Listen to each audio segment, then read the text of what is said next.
The story of Anne Frank is about a Jewish girl that grew up during World War II while Hitler was in power. She is known worldwide for the story she told in what is now called the Diary of Anne Frank.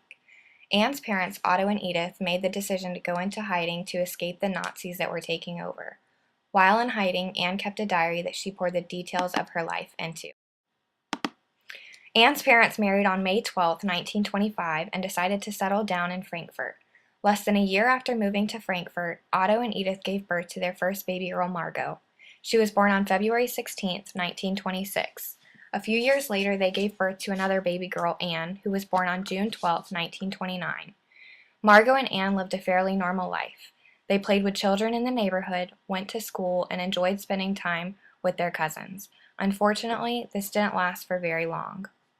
Even though the NSDAP, which is Hitler's National Socialist German Workers' Party, began in the 1920s, it really began to increase in number by the early 1930s. In July of 1932, the NSDAP became the largest political party, and it was shortly after that when Hitler took over as the leader of the German government on January 30th, 1933. Anne's parents were worried about the economic crisis, so they decided to move the family to Amsterdam in March of 1933 when Anne was 4. They finally felt safe again and began to live a normal life with the kids back in school, but however it was shortly lived. On September 1st, 1939, Germany attacked Poland. This attack started what was known as World War II. Otto tried to move the family to America, but failed, and it was evident that they were stuck in Amsterdam.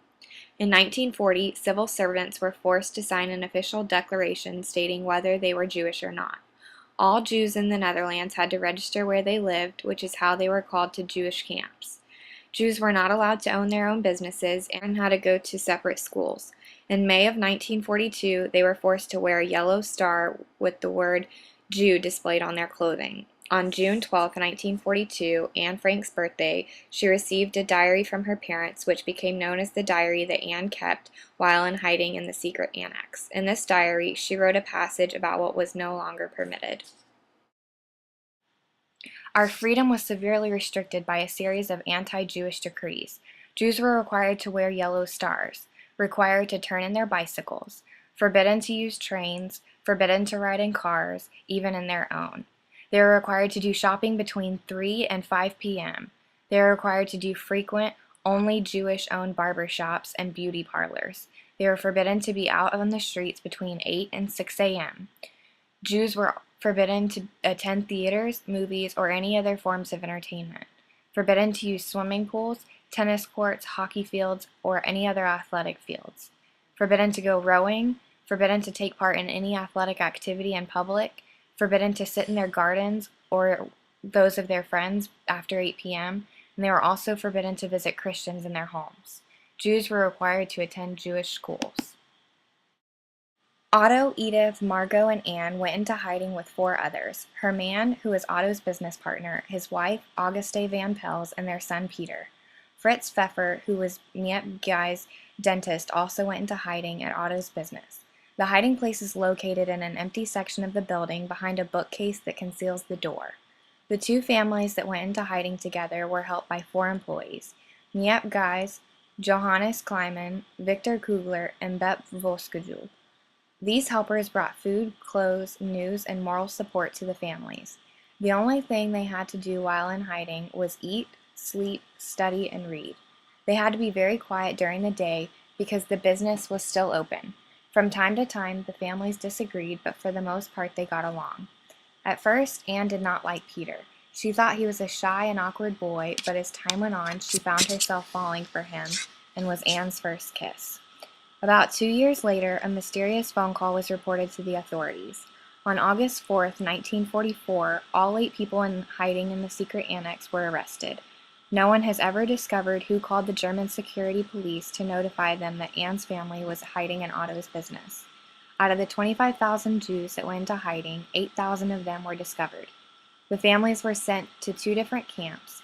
The first one they stopped at was Westerbork, and then later transferred to Auschwitz. When the train arrived at Auschwitz, the doctors immediately evaluated the prisoners. If they were children, elderly, or sick, they were sent to the gas chamber, and the others were chosen to be sent to the barracks. If chosen, they were separated by men on one side and women on the other. Every man and woman received a number, which was tattooed on their arm.